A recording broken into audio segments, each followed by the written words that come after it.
Welcome to the podcast. We do recover with Jared Miller, your host. And I'm Dr. Terry Sellers, your co-host. This is a podcast about recovery from addiction. We want to talk about what successful recovery can look like. Brought to you by Steps Recovery Center, Rise Up Subs, and the St. George Hilton Garden Inn.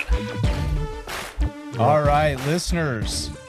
I think I need to get there it is. There it is, baby. That's why we do a mic check.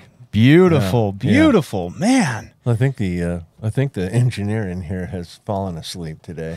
Well, or he's tinkered too much. One of those two. He's always improving the studio.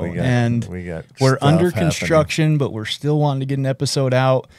Welcome to episode 144. It is Super Bowl weekend.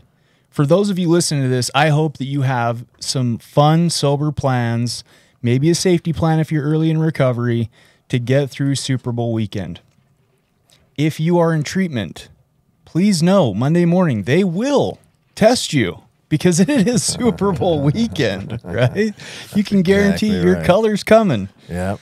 All right, I'm excited for today's episode. Before I get to that, though, a couple things. I've been thinking we have some resources and ways for our listeners to reach out to us. A couple of the things that we would love to hear back from you guys to be able to connect with you is, what topics would you like me and the doc to cover? We've covered several different topics in the past. We've done one on fatal fentanyl. We've done topics around organ decriminalizing possession charges. We've done topics around medication-assisted treatment. We like a lot of really good education and information stuff. If you're interested in hearing us cover a topic, a doctor who's board certified in addiction medicine, a substance abuse counselor, getting our perspective, please reach out to us. You can email us at WeDoRecoverWithJaredMiller@gmail.com, or you can call us and leave us a voicemail at 435-574-9477. I realize I should probably slow down. Did you have a little bit too much of the mind shift this morning? We're going to get to that. Oh, okay. Also, if you want to email us your story of recovery or your thoughts of gratitude, we would love to be able to read those on the podcast. We recognize that not everybody can come to St. George, Utah to tell their story. So reach out to us. Get in touch with us. Again, you can reach us at WeDoRecoverWithJaredMiller@gmail.com, or you can call and leave us a voicemail at 435-574-9477. Awesome. We also appreciate... Can I just point this out real quick? Along those lines, though. Also, if you want to come on and tell your story, we'd love to hear from you. Like we will take requests for guests. Absolutely. So yeah, just give us a call, give us an email, and we'll get you on the podcast. One last little thing. We have a thing called a Facebook page in today's world. If you would go to our Facebook page and leave us a review, we would love to get a review, to hear from you. So today, Doc, I'm pretty excited. Do we have a MySpace page? You got to forgive Doc. He's a little old. I'm old. We're bringing him into the 21st century I'm here. Old. Love MySpace. So, Doc, without any further ado, I'm going to introduce our guest here. Okay. Have you seen the show Yellowstone? I have. Are you talking to me? Yes. Yeah, I have for sure. Every single episode. So the Loved it. The character Beth Dutton. Yeah. Okay. Is based on her personality, and her character is based on our guest today, Bree Dutton. Wow. She actually gave her like tips and acting. Yeah, I'll bet. If you Beth's know, a little bit of a wildfire, isn't she? What? No way. Yeah, the character Beth is. So can't wait to see what Bree's got to say. Bree Dutton, welcome to the podcast. Thank you. The Duttons do what they want, I think. That's what I heard. That's right. Yeah, buddy. All right, before we get to Bree's story, we're also probably going to have her get up a little bit more on the mic. We are going to show a little love to our sponsors. Episode 144, Part 1 is brought to us by Steps Recovery Centers. Steps Recovery Centers is ready to help you or a loved one get just reach out to them. You can give them a call at 801-800-8142 or visit their website at stepsrc.com. A couple things that make Steps a little bit different. We do not do a cookie cutter one-size-fits-all. You will get a substance abuse or mental health evaluation by a licensed professional and placed at the accurate level of care for you, which that's pretty important because we've talked about this before, not everybody has to go to a residential type setting, right? So If you're interested in getting some help, reach out to Steps Recovery Centers. We appreciate them sponsoring this podcast. It is also brought to us by Rise Up Supplements. Rise Up Supplements is a nootropic line aimed at optimizing brain function and supporting mental health. It's basically supplements for the brain. They got 2 powerful blends. Mindful Mood helps decrease anxiety and enhance mood, while Mind Shift helps increase focus and optimize brain function. Place your order today at riseupsubs.com. That's RISEUPS.com. At checkout, punch in podcast 20 in all caps to save yourself 20% off. All right. Okay. Go ahead, Doc. Where do we go from here? What do you got? Well, how about you do a little new and good? Oh, man, my new Do and you good. want me to do it? Yeah, kick us off. All right. Well, I didn't mean I was going to start. I meant I could introduce the topic, but we do have a little thing on this podcast where we talk about new and goods. And so today, new and goods. I'll start. I came down yesterday, played golf this morning, which was great. It's a little cold in St. George, by the way. You guys are not. It's not bright and sunny in St. George right now, but It's been raining for days. yeah, I got to play golf. And then the other new and good is I've been working on a business that I think is going to be really cool and maybe even make me some money. So that would be good. Maybe they'd be interested I in like doing a money. sponsorship. We They could would give for them sure be official interested shout-out. in doing a sponsorship. They just need to make some money first. Very nice. All right. Well, let's not make Bree go next because that's rude. What's new and good in your world?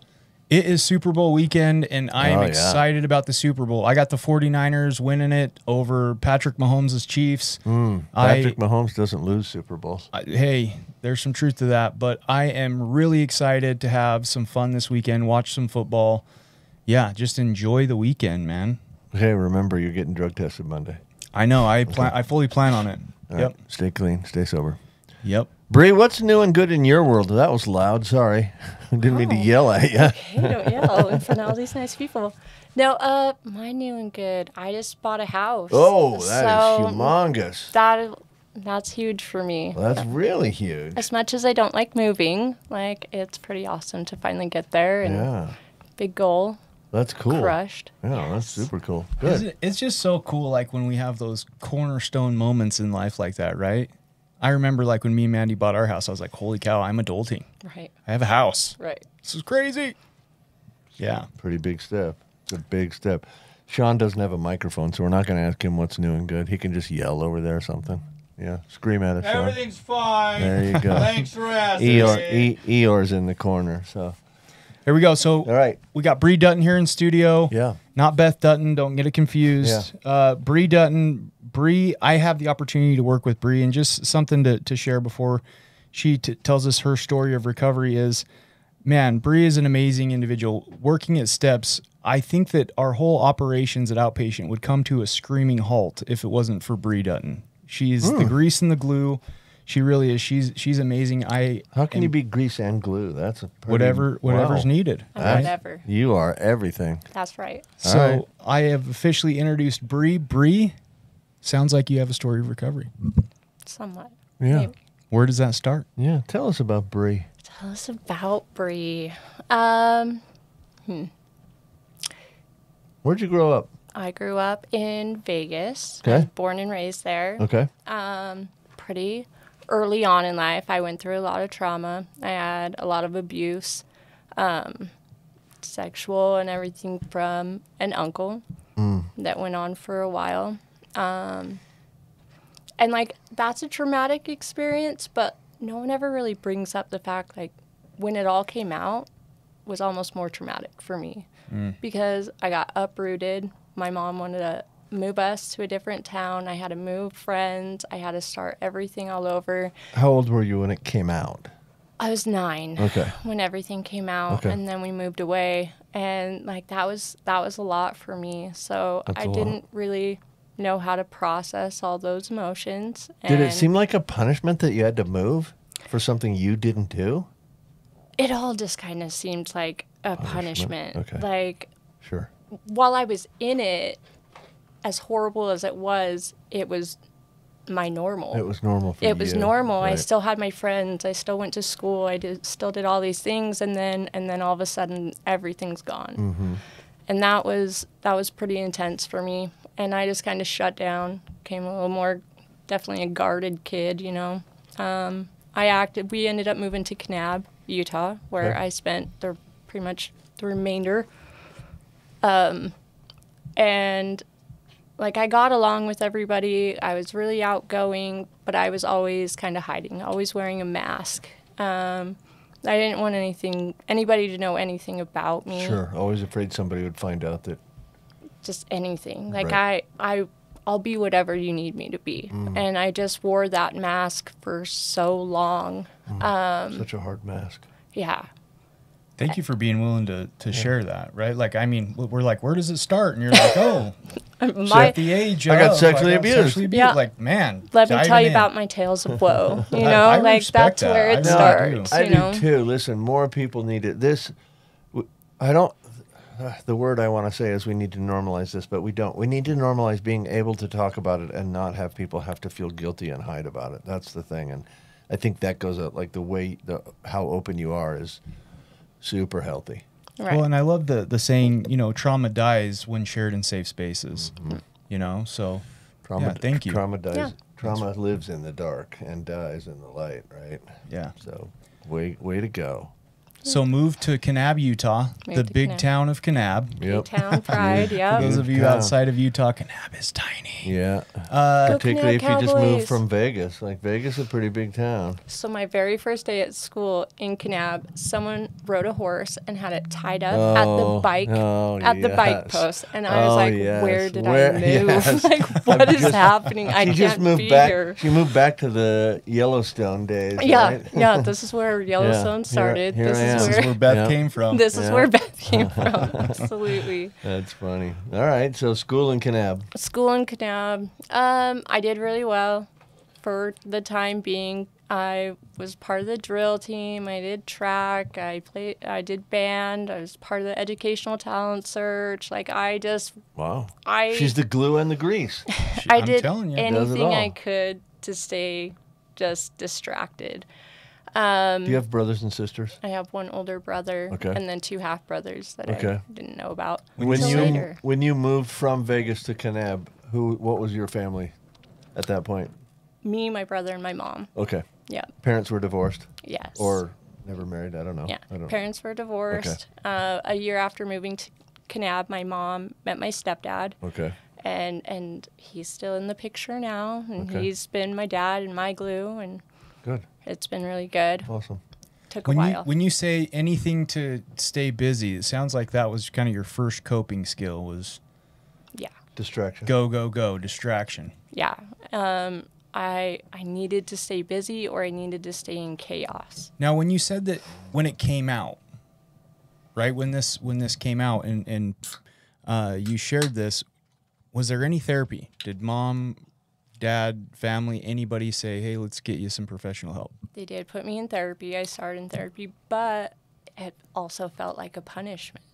Oh, Like Oh, everything. sure. To a kid, that could feel like punishment. I'm just huh? like, why do I have? And they would call me out of class, oh. and like so Oh. people, so it would, all of it just felt. So you have to icky like at first. slither out of class and hope people Right. aren't looking at you. And, Yeah, and that's I just- horrible. That's too And I bad. wasn't ready to talk about it. I wasn't ready to really face anything. I just tried to block that part out. And so, yeah, all of it just felt like a huge punishment. Like, everything changed. My whole life was uprooted. Fast forward and getting into high school. Like I said, I was pretty outgoing, did a lot of things. I got injured on the drill team. Riding your and horse to school? I never rode the horse. I'm scared of horses. So this is not the town to be in. But, yeah, so you were on the drill team. I was on the drill team. How'd you hurt yourself? Just dancing around. Just dancing. Tell me you were on, no. Tell me you built like this giant human pyramid and fell off the top. You and- know, I was dropped once off ya? the pyramid. Yes, Oh, yeah. absolutely. If I know Bree, they weren't even doing a drill. It wasn't. And Bree was dancing around and tripped over somebody's bag Right. and shattered her entire vertebrae. That's what I said. Just dancing around. No, I messed up my whole knee, and yes, that was the situation. that's 100%. And we didn't have cell phones back in high school. They didn't have those yet. So I went back to hanging. How old are you? I'm 37. I'm kidding. We didn't have cell phones till I was like 49 years old. I got Yeah, I my think it was- first cell phone my senior year of high Yeah, school. my senior Yeah. year Yeah. was when I got mine. But I hung out with old friends because I wasn't a part of the drill team anymore. They were busy practicing, and those friends happened to be into drugs. So one night I smoked weed. The next night I drank for the first time, and it was just off to the races after that. Did you fall asleep during the DARE classes? Is that what happened? No. You know, they have DARE classes, don't do drugs, right? Yeah. Or Smokey the Bear, or, oh wait, that's somebody No. different. Yeah, that's- Smokey the Isn't Smokey like the Smokey the Dare? not no, to do he's guy? not the joint Smoke, guy. he's smoke, not the- Smokey's the don't light forest fires guy. Yeah. Oh, I thought he was the don't do drugs guy. No. So, okay, so you right, you start using drugs recreationally, not an uncommon thing on this podcast, Weird. right? How old were adolescent- you at that point? I Senior was year? 16. Okay, 16. So junior year? Yeah. Okay. What type of substances were you introducing to your body? I smoked weed and I drank, and then I would do a lot of over-the-counter medications. I became like the little test bunny that everyone would be like, try this. Oh, see if it you're can like get you a Mikey. high." Mikey likes it. Yeah. Mikey will try it. Yeah, okay. So what over-the-counter medications? I mostly did like quercetin Okay. and robotripine. Robo. Okay. Yeah, the robo. So recreational stuff, right? I'm sure that you still were involved in school and still had like social support and stuff, or did you just turn into chemical dependency right off the bat? I went to chemical dependency right off the bat. You're serious right now. Yeah, so You go, man. so I went from like a straight A student, did that, and then within 10 months, I had 9 charges. Oh. I had dropped out of high school, and I OD'd and got put into a program for my senior year. I was like in a Wait a- funny mood, and that has passed. Yeah, way to dive into something full force. Yeah, I Man. go big or go home. Yeah, right. So I You're wasn't not going. gonna dabble. Yeah, You're no, gonna we just- didn't dabble. I went All right. hard. All right. And that's such an early age in life and human development, right? Like high school. How'd you catch your first charge? Like, what was it, and how did that happen? I believe the first charge was smoking underage. Okay. And I had a couple of those. I had a couple shoplifting, and I had a lot of public intox. But yeah, within 10 months, I had overdosed, and they locked me up for my senior year. And then I went into Proctor Care. What's Senior year Proctor is supposed Care? to be fun. So Proctor Care. So foster care is like when your parents mess up and you go into the system. Proctor Care is when you mess up and go into the system. I didn't and take that. even know that existed. Yeah, so when the kids mess up, not You the liar. parents, you get pulled out. Wow. Wow. So did that What? Yeah, Go how'd ahead. your family take that? What was your family's response to you getting caught and getting? I mean, at that point, I think Locked they were away. just really overwhelmed and kind of relieved. That you got something happened, you got caught. Yeah. Okay. They knew you were using. Yeah. Okay. Those were a couple of my public intoxes were my parents turning me in. Oh, really? Oh, good parents. Yeah. Many parents won't turn their kids in because they're afraid. Oh my gosh, they'll go to jail. I have a feeling that isn't where the substance abuse stopped, though. No. What? So you become incarcerated, go into Proctor Care. At that time, you're just doing like over-the-counter stuff. You're doing marijuana, drinking. Okay. What does that turn into? What does that look like fast forward? Fast forward. So I got about 2 years clean in that program. I was able to graduate high school. I went back and walked with my class Sweet. and did all the good things. Met a guy.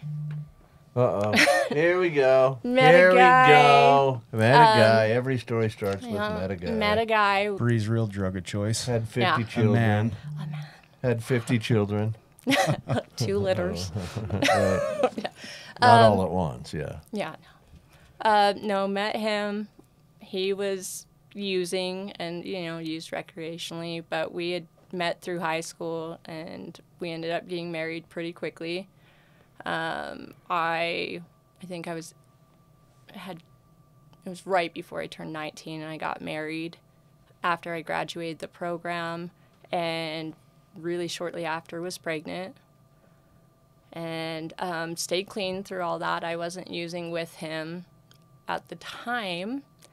Fast forward, he ended up killing someone in self-defense. Your husband. Oh, jeez. Man. In a home invasion. And when I found out about that, it wasn't released whether he had died or the other person had died. You knew somebody was dead, but you didn't know whether it was your husband or not. Right. Whoa. Because it was a gang affiliation. And I went to the hospital with a panic attack and Okay. they put me on Xanax. Oh, good for them. What a brilliant decision that was. So that became my cure-all. Yeah.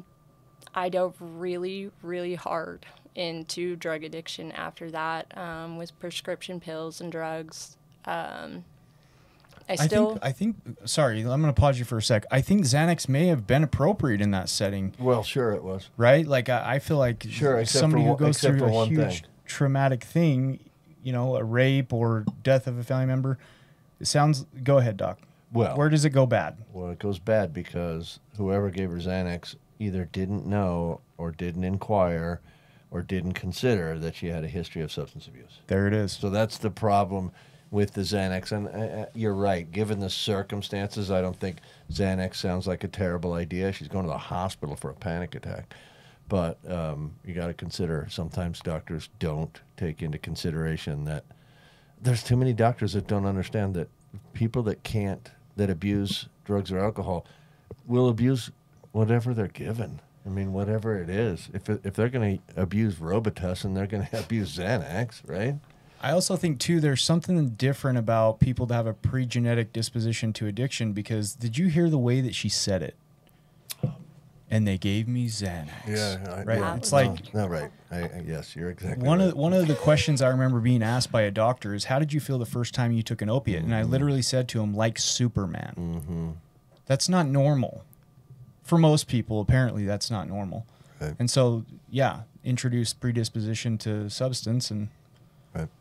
sorry, I'm totally hijacking. All right, no, let's everything. go to Xanax now. So you got Xanax, I assume, in the emergency room. Mm-hmm. How'd you continue getting Xanax? He just prescribed it. Okay, you just kept getting prescriptions. I Another was mistake. 6 years down the road. Oh, okay. I had also gotten in a car accident after that and I had to go through extensive physical therapy, and Get you some pain pills? I got me some pain Yeah. pills.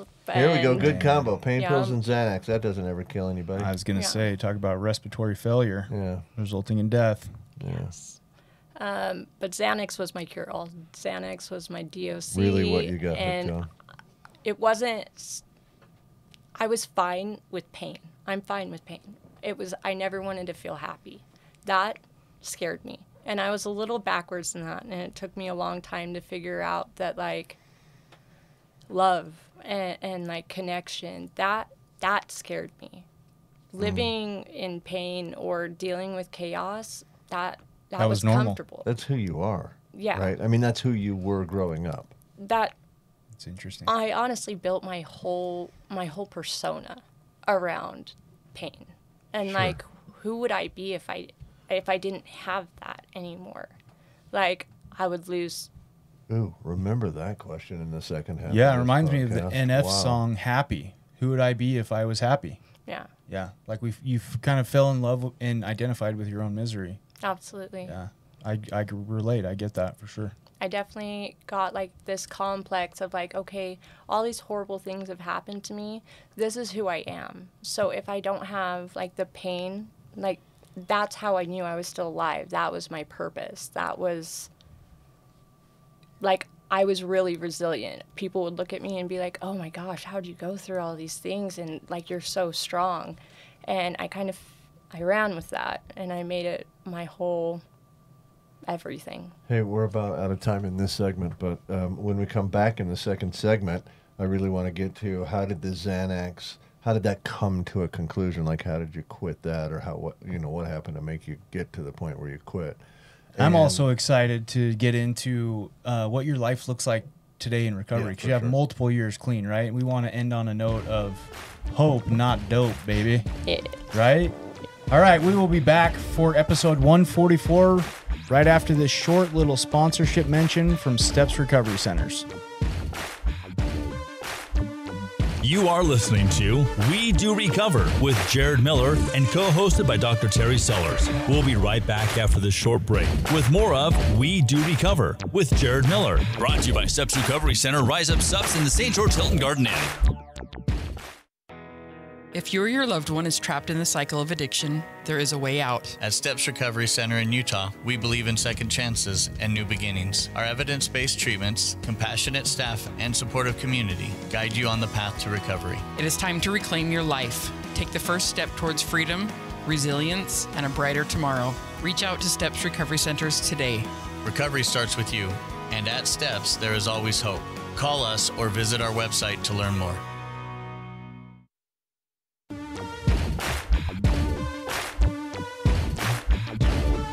We welcome you back to We Do Recover with Jared Miller, co-hosted by Dr. Terry Sellers. Brought to you by Steps Recovery Center, Rise Up Subs in the St. George Hilton Garden Inn. And now with part 2 of our podcast, Jared Miller and Dr. Terry Sellers. All right, welcome back, everybody. Part 2 of episode 144. We Do Recover with Jared Miller. We've been talking with Bree Dutton from Yellowstone. No, she's not from Yellowstone. I'm sorry. I got carried away. About her story, and she is currently stuck on Xanax in the story, not right now. But we'll get to that in just a second. But before we get back to her story, part 2 is sponsored by the Hilton Garden Inn. The Hilton Garden Inn, I don't know if you know this, it's always bright and sunny and bright at the Hilton Garden Inn. And the Hilton Garden Inn has been a sponsor of our podcast almost since day one.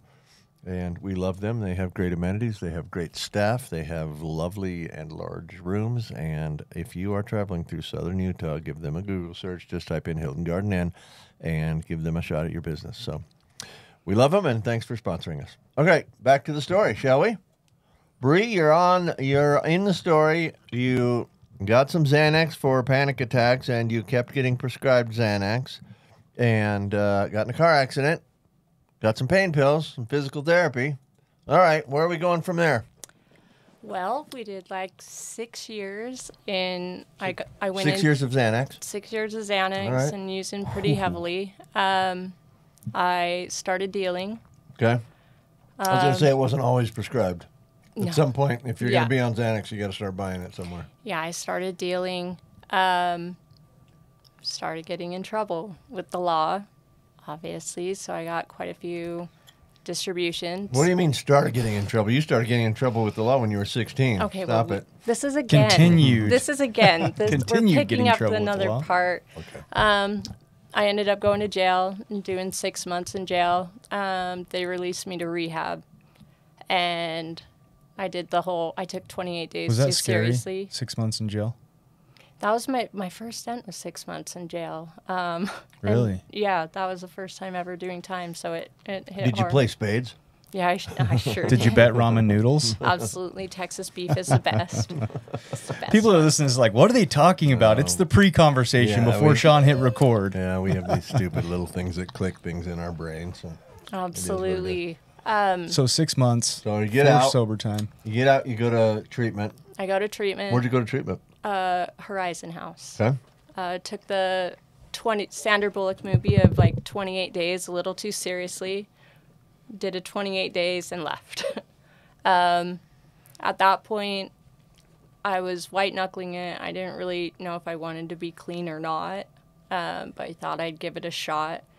And that first time in recovery, like, it was just an uphill spiral. Like, everything just started working out, and everything just beautifully fell into place. And so that I was like, oh, this is what recovery is about. Yeah, I'm going to do this. Ended up getting pregnant and having my second son at that time. And everything was so good. So after the 28 days, it sounds like you were able to hold on to some sustained abstinent time. I get to about 2.5 years each okay. time. Good job. And then I go back out. That's So been your pattern. That has been my pattern. I had never made it to 3 years or 1,000 days. I had never made it to 1,000 days. I Interesting. always fell off right before then. Weird. Like, it's weird that some people have patterns like that. Yeah. Yeah, I've heard people say for some people it's hard to get clean, which that was me, right? I was always running from and avoiding the withdrawals. For other people, it's hard to stay clean. Yeah. Like they can get clean like pretty relatively easy, but it's the maintenance that they struggle with. I've heard the dumbest things. Like I treated a guy that would relapse every presidential election year, and it's like move to someplace where they don't elect presidents. Then I mean, come on, move to England. There's a king there, and he never changes. But okay, so you had a pattern: 2.5 years, 2.5 years. 2.5 years, 2.5 years. Okay. I ended up opening my own cleaning business in Kanab, and I'm like, I'm gonna get on some Adderall. Can you hold on? Oh, though. yeah. Can you You do gotta the have Adderall to cleaning clean. lady jingle that you had? Take it easy, call Fabrizi. Oh, I love Wow. it. Yeah. I love it. So the name of the company was Great. Fabrizi Cleaning Services. Fabrizi. Take it easy. Call Fabrizi. That is just darling. Isn't it? Yeah. So Adderall, great idea at Adderall. the time, you think? Sounds Adderall. like. Then Adderall quickly went back to painkillers. Believe me, I could clean all day, all night. On Adderall. Yeah, I went. And some people on painkillers. Did painkillers do that for you too? So Give you energy? Xanax, painkillers, all of it is an upper for me. Okay. The Adderall kind of brought me back down. Yeah. Okay. So you have terrible ADHD. Yeah. It's crazy all that how they means. affect people so It differently. is weird, isn't it? Yeah. So I'm back in it. I end up getting in trouble pretty quickly. I had kidney failure. Oh. Whoa. Yeah. I go really hard Well, if I go out. So Starting to get that. I'm starting to get yeah. that from this story. Yeah. was the kidney failure related to the substance abuse? Yes. It's a negative consequence. Yeah. But it wasn't enough for me. Yeah, that's not that negative. Come on. I got out from another jail sentence, pled into drug court. This time in recovery sucked. Like everything was hard. Like I kept my kids when I was using. I kept everything in order to follow through with the drug court regimen. You know, I had to work. I had to do this. I had to do that. I had to go to classes. I didn't have time for my kids. I had to ask my parents to take them. And it felt like recovery just sucked It's this hectic. time around. Yeah. It was really hard for me to nothing good. like go with it. And I got really bitter. And then I ended up having to do a back surgery in the middle of drug court. Wait. You had to do a back surgery? Like you were the surgeon? I had to have it done. No. Okay. Yeah, no. So I had back surgery. I started using kratom. Man, your body is just getting beat up. Hammered. It is. It's getting really clobbered. So I ended up getting in trouble in drug court. They test for kratom? They did a special test because they had Really? heard people were using. Okay. Yep. And I ended up getting kicked out of drug court at 18 months of drug court. I was just about ready to graduate, and they kicked me out. And I got sentenced to prison. I was going to say, when you get kicked out of drug court, there's only one alternative. That's not a good direction. Yeah. So I ended up getting sentenced to prison. And this whole time, I just lived in a huge victim mentality my whole life. Like, that was the only way that I can't take blame. My husband did this. My parents did this. Like, And your uncle did that. my uncle did that. And none of this is my fault. Well, early on that was true, though, right? It's not a Right. made-up story. Like some of the stuff that happened to you, you had to move towns because of something that someone else did Right. to you. But I lived in So, that. And but I it's easy to ran see with you were that. taught that though as a young kid. So Yeah. don't beat yourself up over that. We do have to change that eventually to get better, Right. but don't beat yourself up over it. It was taught to you. Yeah, and I learned how to use that and manipulate with that very well. Sure. You get a lot of pity. Yeah, exactly. And I needed that to be able to thrive and do what I needed to do. Sure. Going to prison was the best thing that ever happened to me. Oh my gosh. Can you imagine somebody that doesn't have addiction as an issue ever saying that. Like, no. Or their reaction when they hear it. Right, Like, wait, right. what? You're right. Yeah. My normie wife has been around this long enough now that she would understand what that statement means. But when she first heard it, it's like, come on.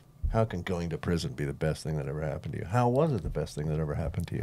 For the first time in my life, I was away from family. I was away from friends. I was away from responsibilities. Like, I got to learn who I was. Like, Okay. what do I believe in? What do I want out of my life? What do I like? What's my favorite color? Like, I wore that mask for so long that I had no identity. I didn't know who I was. Right, the way you wore the mask that you mentioned earlier was distraction. Not as many distractions in prison. No. Or substance abuse, and hopefully in prison you're not using chemicals. She was using ramen noodles though. Yeah. It's funny. Some people think though that and I don't want to get off on this tangent, but you can get high incarcerated. Like there's still drugs in there. There's drugs in there. Absolutely. So like there when people is. are like, well, I don't count my clean time for the year I did in county jail. It's like, well, I counted my clean time because I had the opportunity and chose not to. Well, that's the thing is you can count your clean time if you're clean. Right. Right. Many people don't make it through jail clean. Yeah. Did you make it through prison clean? I made it through prison clean.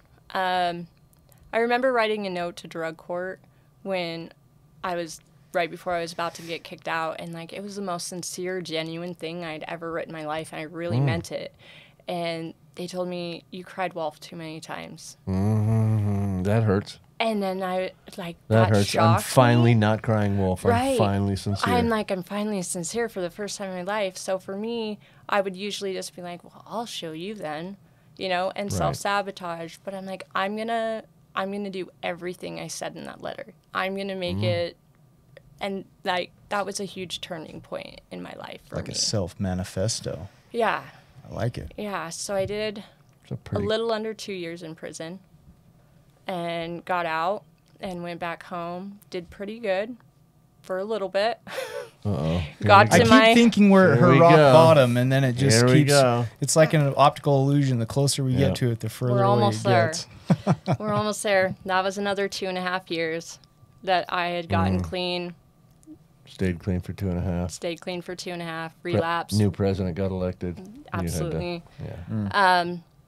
But my absolute turning point where everything changed for me, I relapsed. I had been kicked out of drug court before. In this relapse, I called my tracker from drug court and I told him I need help. And he showed up and he didn't take me to jail. And for the first time, I wasn't punished for making a mistake. Like, I reached out for help and someone actually showed up for me. And he took me to Hope Rising to detox, and then I went on to Steps. And that changed my whole perspective. What year is Just this? everything. 2020. 2020. So Okay. my clean date's August 25th of 2020. Uh-oh, you've made it past 2.5 years then. Yep. Yep. This is the first time. We're almost at 3.5 years now. Wow. Yeah. amazing. Good job. And in that time, like, I was talking to you of, like, I did this list of intentions, and, like, I wrote it out. And it was, I met you in a parking lot. The first time, go ahead. The first time me and Bree ever meet. Go ahead. We were up in Hilldale. I was living in, like, the Zion Suites. Just, She was living out of her car. I was pretty The whole much car living out was of my packed car. full of stuff. And I meet him, and he's like, I'm Jared Miller, and I'm doing a podcast. Well, so I was meeting her to get clothes for a significant other that was in treatment, and I was an intake coordinator, marketing guy. So I met her to get some clothes for a significant other. And, yeah. Yeah. And he's like, I'm going to start a podcast. So I remember writing my intentions list at one point. And as of today, I have gotten everything This was one of your on the things? end. This was one of You were them. going to be on the podcast. I was going to be on the podcast. That's so cool. I was going to buy the house. I was going to get the new car. I was going to work at Steps Recovery. I was going to get my kids back. I was going to get off probation. I was going to go back to college because it was the scariest thing I've ever done. And You've done as them all. of today, I've completed them all. That is So so it's time to make cool. a new list. Yeah, it is. That's great. Yeah. That is so cool. I'm going to tell you a brief story that'll get off track just a second. But when I first met Jared, he was living with my brother, and they were. Were you living in his basement? Yeah, I was renting. You were the living in basement my from brother's basement in Ivans, and he told me a little bit about his sobriety, and I said, dude, you've got a really great story. You need to tell people that story. He was sort of early-ish in recovery at that point. And I said, you need to tell people that story. That's a really good story. And I'm not going to go further with that. Look where you are today, too. You are, not only are you telling it, you're broadcasting it, right? So the only reason I told you that story is because you mentioned that you work in addiction medicine, and you told me your story. Back then I did not share my story. I was still very much in that shame and that like self-damnation about what had happened. And so, yeah, it's kind of cool. That one of the things that meeting Doc and sharing with him, it set me free. And I love that this podcast gives people the opportunity like you today to set a goal, come on, share your story. So cool. Set yourself free. Yeah. Way to be in the light. The darkness isn't as cool as it looks. Yeah, awesome. So I'm interested All right, let's move on then. We got stuff now. She's clean 3.5 years. Well, talk about that period of time. I was just going to say, I want to back up. So you go to treatment, right? Detox, and then you go through treatment. What was that like? What were your struggles in early recovery? Because honestly, the majority of our listeners, I feel like, are probably people in early recovery looking for some motivation, looking for light at the end of the tunnel. So what was that process like for you, and what advice would you give somebody in that situation? Let's see. No, this time, I don't know. I go into steps. I'd done so many rehabs and whatnot, but I guess this time I was just ready. And I got really deep and really into like trying to connect with myself and taking that time. So I know that my pattern is I try to just stay super busy, or I try to stay in the chaos, or I would just go straight to working and like overwork, but then I'm still not there for my kids, and like there was no meaning in that. So this time around, like I finally went and got a sponsor for the first time in my life. I did the meetings and I did all that. I also I started doing Reiki classes and learned how to do Reiki. And just some self-healing there. And that was really deep for me. So did you do the whole gamut of treatment? Residential, day treatment, IOP? Did you do the sober living thing? Like, what did that really look like? Let's get like a detailed... I did the detox and I did treatment. After residential, I didn't do any further. You didn't do any outpatient services? I didn't do any outpatient, but I did end up going to a different therapist, and I did weekly individual sessions just to stay on top of it and checking in, and that's really all I did. And then go to any meetings at that point? Oh yeah, I did meetings all the time. Okay. And in my story, I got to work at Steps. I went exactly a year clean and went back to Steps to ask to work for them, and I had to return back to jail for a pending charge. At 20 months clean. I remember that. Yeah, I remember that.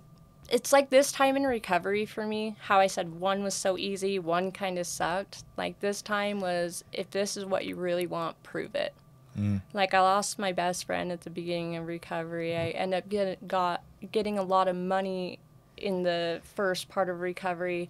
All the things that usually take, I had to do 2 surgeries, and all these things I walked through clean. Like I set up such a good foundation, and for me, getting that sponsor, reaching out and just having that connection and getting in touch with myself was like so deep and profound for me that like no matter, I went through, my spouse using while I'm clean, every single thing that tripped me up in the previous times, I've actually had to walk through this time. And I went back to jail, and I went back clean, and I came out clean. And I just kind of tried to switch my mindset to, like, there's a reason for this. Like, and through all the things I went through, like, I can see where like, it all worked out as a pattern. Like, had I not been through this, I wouldn't have been through this. This is why I was here. This is, you know, and how it just perfectly pieced together. And it wound up, like, the pain and the awful stuff, like, turned out to be something really beautiful, like, and something that I appreciated. And I think, like, the biggest thing for me is I always thought it was, like, strong. Like, I earned all this strength and like, these badges, and you put on the armor, you know, to keep yourself strong. And, like, they were badges that I had gotten. But I finally found out that and realized, like, the strength came from taking that off and taking your armor off and returning back to, like, love and reaching out and helping people and being human. Yeah, being human. Yeah, taking off the Teflon, you know, tough person mask and be willing to be vulnerable and connect with other people. That's what I hear is the difference in your story, right? Like, all the times you did it before, you were doing it by yourself. This time around, you're willing to take a suggestion, get involved in some fellowship, get connections, a sponsor. There's a big thing about accountability. When somebody else is holding you accountable, think about it. Even in other industries like personal training, a big part of why you hire a personal trainer isn't maybe necessarily for their knowledge, but because when you don't always want to wake up and be at the gym at 6 o'clock in the morning, if you have a personal trainer holding you accountable, most likely you're going to be up and meeting the trainer at 6 o'clock in the morning. You see it in treatment services all the time. People will do great as long as they're UA'd either, you know, a couple times a week or once a week or whatever it is. And then when they get back on probation, they only have to be UA'd once a month. They don't sometimes always fare too well. Looked like you had a thought, Doc. It wasn't very important. Oh, okay. It's not worth stopping for sure. I think the thing that I see in this is the shift in mentality of, so before it was always all of these terrible things keep happening to me, and of course I'm using, because I've had all this terrible stuff happen to me. And now you shift back towards accountability. I am responsible to not use, regardless of the fact that bad stuff kept happening to you, right? I mean, it's not like the bad stuff stopped all of a sudden. Right. It's not like the reason that you kept using, all of those reasons went away. They didn't. They were still there, but now you realize that as a person who's accountable to remain clean and sober, that no matter what happens to you, you still have to stay clean and sober. Right. And so, yeah, we don't blame it on other people. If we do, we're gonna stay high. Yeah. Do you feel like working in recovery has helped your recovery? Absolutely. Yeah. What do you do at Steps? Well, I started out as a tech. Okay. And now Where people start. Yeah, and I love that. I was a graveyard tech, so I just stayed night life for a long time, and then make sure nobody's sneaking out of their rooms. Yeah, yeah. No breeding at Steps Recovery. Right. Now I'm over at their outpatient facility, and I'm the office manager. And oh, sweet. Yeah, and I'm over their sober living. Medication management. Medication management. You do a lot. Sweet. Yeah. I love that. You started out as a tech, didn't you?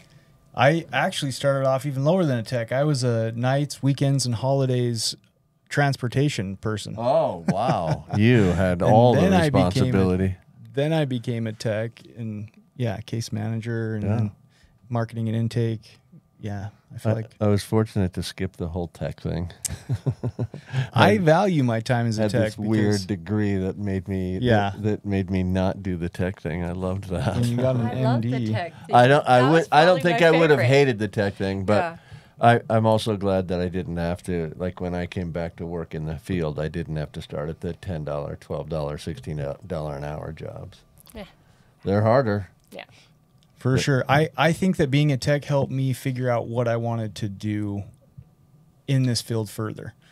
I can remember one night somebody came in, they wanted to leave AMA, and there was a policy that you got to turn in a 24-hour notice. And I told the guy, like, I don't know. It was genuine. I didn't know where the freaking piece of paper was. And so I'm like, just come sit down and like talk to me. Like, what's going on? You know, what are you thinking? And he sat and talked for 45 minutes straight. And the only thing I said was like, dang, dude, that's tough, right? The entire time. And then he pops up and he's like, man, thank you so much for talking to me. You got a lot of really good insight. And he left, and I'm like, I didn't say anything. I didn't insight a thing. But creating space for somebody to share their crazy cycle thoughts and their overwhelming emotions, and they're like, man. Well, and who can do that better than a tech? I mean, they will open up to techs sometimes more than they will therapists or. I agree. Just create space. Or anybody. Love the front lines. What does your future look like, Bree? Life in recovery. I know you're in school. You're working, with us. What are some goals? Oh gosh, now I gotta set all new goals again. Yeah, she's accomplished everything she set. I'm done. No. That's why we're gonna set some new goals. Yeah. So I'm taking a little pause from school right now, but I plan on going back this August. I'm just want to finish school. I'm gonna do for a SUDSI or a SUDSI, and I don't know yet. There's a lot in store. Still trying to figure all that out. Still trying to figure everything out. Well, let's out. talk before you go into therapy. Let's talk. I got some pointers. We're about out of We're about out of time. One thing you'd like to tell our listeners about recovery, what it's brought to you? Gosh, I guess the one thing that always stuck with me is just the hope of hold on, pain ends. You don't have to stay stuck in the cycle. And if you just keep showing up, it works out. It turns out. All right. Thanks, everybody. Bree Dutton, what a beautiful story. We appreciate you coming on the podcast. This has been episode 144. We do recover. Join us next week. I don't know what we got next week, but we'll have a podcast probably next week. Anyway, thanks, Bree, for coming on. Thank you for joining us today on We Do Recover with Jared Miller. Help us spread our message of hope. Like, comment, and share. If you have any topics or ideas for future shows, please share that on our Facebook page. That Facebook page is We Do Recover with Jared Miller. If you or a loved one needs help, please reach out to us. Again, thank you for listening. Brought to you by Steps Recovery Center, Rise Up Sups, and the St. George Hilton Garden Inn. The views and opinions expressed on this podcast do not reflect those of its sponsors.